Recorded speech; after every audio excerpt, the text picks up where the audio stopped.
ہمارے ایک دوست تھے، ان کی بیٹی کی شادی تھی، تو میں کبھی نہیں جاتا ایسے موقعوں پر اس قسم کی جگہ پر، لیکن اس نے میری اتنی منت کی کہ میں شرمندہ ہی ہو گیا. میں نے کہا اچھا بھائی میں آ جاؤں گا.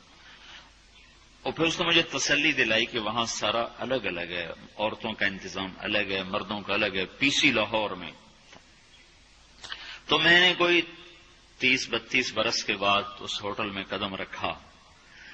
ماضی کے دھندلکوں میں جھانکتے جھانکتے کتنی صبحیں کتنی شامیں وہاں گزری ہوئی تھیں غفلت کی. تو میں جب وہاں سے نکلنے لگا کھانے کے بعد تو عورتیں نکل رہی تھیں، اکثر بے پرد تھیں. تو وہاں گیلری میں مجھے کسی نے روک لیا، وہ مجھ سے بات کرنے لگ گیا. میں کھڑا ہو گیا. دائیں بائیں کچھ اور عورتیں کھڑی تھیں. اتنے میں سب کی نظر پیچھے لگی، عورتوں کی بھی مردوں کی بھی. تو مجھے سمجھ میں نہیں آیا کہ یہ نظریں پیچھے کیوں اٹھ رہی.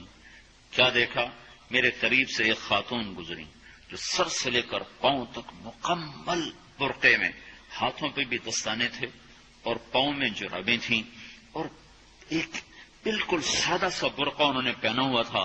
جب وہ گزری ہے تو ایک دم سناٹا چھا گیا، سارے عورتوں پر بھی سارے مردوں پر بھی. تو مجھے اس وقت خیال آیا کہ یہ حق ہے.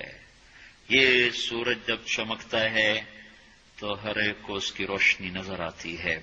وہ عورت اتنے اعتماد سے گزری، ورنہ ایسے ماحول میں تو جنہوں نے پردے کیے ہوتے ہیں وہ پردے اتار دیتے، سر سے دوپٹے اتار دیتے.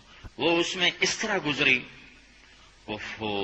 سب کی نظریں شرم و حیا سے جھک گئیں.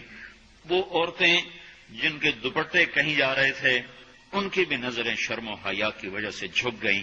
یہ مسلمان عورت کی پہچان ہے. یہ فاطمہ کی بیٹی ہے، یہ خدیجہ کی بیٹی ہے. یہ مغرب کی ننگی بیٹی نہیں ہے کہ جہاں ماں بیٹی کا تصور ختم کر دیا گیا ہے.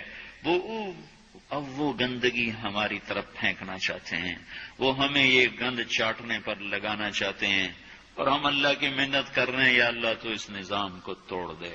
ہماری تو بے بسی ہے. ہماری بیٹیوں کے سر سے دوپٹے اتر گئے، کپڑے مختصر ہو گئے. عجب حال ہے.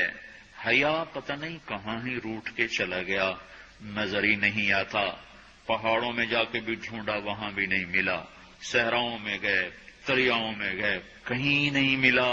کبھی ایک صفت ہوا کرتی تھی، آج پتہ نہیں کہاں سے ملے گی، کس بازار سے ملے گی. وہ منڈیاں ہی بند ہو گئیں. جس قوم کی بچیاں ناچ گانے کو اپنا شعار اور شوق بنا لیں، ان کی نسل سے اب خالد بن ولید نہیں پیدا ہو سکتے، ناچنے والے ہی پیدا ہوں گے. محمد بن قاسم نہیں پیدا ہو سکتے، طارق بن زیاد نہیں پیدا ہو سکتے.